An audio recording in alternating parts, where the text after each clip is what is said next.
देख रहे हैं अमन न्यूज और मैं हूं आपके साथ पल्लवी शर्मा। सीधी खबर आपको बता दें उत्तराखंड से, जहां पर राष्ट्रीय राजमार्ग और सड़कों के वर्तमान हालात क्या हैं, इस रिपोर्ट में आपको बताएंगे। साथ ही सुप्रीम कोर्ट के एक फैसले में नागरिकों के लिए पैदल मार्ग और फ्री फुटपाथ की व्यवस्था को मौलिक अधिकार आर्टिकल 21 माना गया है। क्या कुछ सुविधाएं की जा रही हैं, देखिए इस पर मेरे सहयोगी महेश बहुगुना की ये खास रिपोर्ट। चारधाम यात्रा की खास बुलेटिन पर मेरी ग्राउंड जीरो की रिपोर्ट। इस वक्त मैं NH-34 गंगोत्री राष्ट्रीय मार्ग पर मौजूद हूं और मेरे सहयोगी अंशुमान है। अंशुमान, जरा दिखाइए जिस जगह पर मैं मौजूद हूं, ये सड़क सीधे NH-34 गंगोत्री धाम को जाने वाला राष्ट्रीय मार्ग है। और आज खास तौर पर उस को लेकर के भी बात करेंगे, सड़कों को लेकर के, पैदल मार्ग, फुटपाथ एवं पेडेस्ट्रियन के लिए बने मार्गों के हालात पर सीधे ग्राउंड जीरो की रिपोर्ट। दूसरी तरफ मई के मंथ में सुप्रीम कोर्ट के आए फुटपाथ, पेडेस्ट्रियन, पैदल यात्रियों के लिए दी गई गाइडलाइन पर विस्तृत रिपोर्ट। यदि मैं उस केस की बात करूं, फिलहाल सुप्रीम कोर्ट ने अभी एक अहम फैसले में नागरिकों के लिए जो सड़कें हैं उस जगह पर पैदल मार्ग, पैदल यात्रियों के लिए खास व्यवस्था बनाने को लेकर के इसको आर्टिकल 21 यानी मौलिक अधिकार, फंडामेंटल राइट माना है सरकार ने। सुप्रीम कोर्ट ने गाइडलाइन जारी करते हुए केंद्र सरकार, राज्य सरकार और स्थानीय सरकारों को सख्त निर्देश दिया है, जहां पर भी सड़कें बनाई गई हैं उस जगह पर ऐसे देखने को मिल रहा है। लोगों ने कई जगह पर बाजार में और मेन सड़कों पर इंक्रोचमेंट कर रखा है, कई जगह पर घेर रखी है, कई जगह पर ठेली रेहड़ियां खड़ी हैं। तो ऐसा ना हो, और ख़ास तौर पर मैं जिस मार्ग पे खड़ा हूं और 2 महीने का सुप्रीम कोर्ट ने सरकारों को टाइम दिया है, 2 महीने के अंतराल में सारी व्यवस्था बनाने को कहा है। और दूसरी तरफ जो हैंडीकैप्ड हैं, ख़ास तौर पर डिसेबल हैं, उनके लिए भी पैदल सड़कों के किनारे मार्ग बनाने का निर्देश जारी किया है।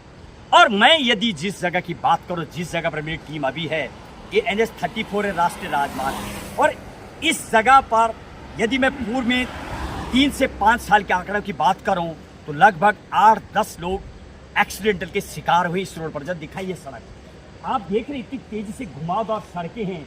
ये जगह मातली यानी बड़ेती से लेकर के मातली के बीच इतने एक्सीडेंटल हुए हैं, लोग इतनी रफ्तार से चलते हैं। और खास तौर पर ये दिखाइए जरा इस सड़क, देख रहे हैं आप, लाइन तो दे दी गई है पैदल मार्ग के जाने वालों के लिए इस तरफ, लेकिन बाहर जो गांव के लोग हैं, शाम को लोग घूमने भी आते हैं। ITBP की 12वीं वाहिनी शायद यहाँ पर है, ITBP के लोग हैं, जमावड़ा मातली में हैं। शाम के वक्त जब आप आएंगे तो हजारों लोग सड़क पे इवनिंग वॉकिंग करते, मॉर्निंग वॉकिंग करते नजर आए। और कुछ दिन पूर्व यहाँ पर अनेक ऐसी घटनाएं हुई हैं, यहाँ तक कि डेथ भी हुई है। देखिए गाड़ियों को कितनी रफ्तार से भागती है, यहाँ पर खुला सड़क है और शायद BRO की रोड है। जब मैं लोगों से बातचीत कर रहा था तो लोगों ने शिकायत की, अनेकों लोग, यहाँ तक कि कई युवा भी एक्सीडेंट ही नहीं बल्कि उनकी डेथ भी हुई है। उसके बाद जब BRO को लेटर लगाया गया तो उनकी गाइडलाइन के मुताबिक जो नेशनल सड़कें हैं उस पर बैरियर नहीं लगाए जाते, यानी जो ब्रेकिंग होती है वो नहीं लगा सकती आप। तो यदि ये नहीं लगा सकते तो क्राइम देखिए कि आप रफ्तार से बाइक के लड़के दौड़ते नजर आ रहे सड़कों पर, यानी कहीं ना कहीं इतनी रफ्तार से लड़के चलते हैं कि एक्सीडेंटल के चांस बन जाते हैं। जो पैदल यात्री खासतौर पर होते हैं उसकी वजह ये हो जाती है। जरा ये लाइन दिखाइए, तो शायद BRO को चाहिए ये सड़क जो पैदल मार्ग के लिए है, यदि इसको लगभग 3 मीटर यदि उठाया जाएगा तो यात्री पैदल मार्ग यहाँ से चलेंगे तो कोई एक्सीडेंटल नहीं होगा, नहीं कोई घटना घटेगी। तो कहीं ना कहीं अभी सुप्रीम कोर्ट ने जो चिंता जाहिर की है, गाइडलाइन जारी की है, उस पर भी शायद अमल हो गए नहीं, ये तो समय बताएगा। एक बुजुर्ग है, जरूर से बातचीत करेंगे।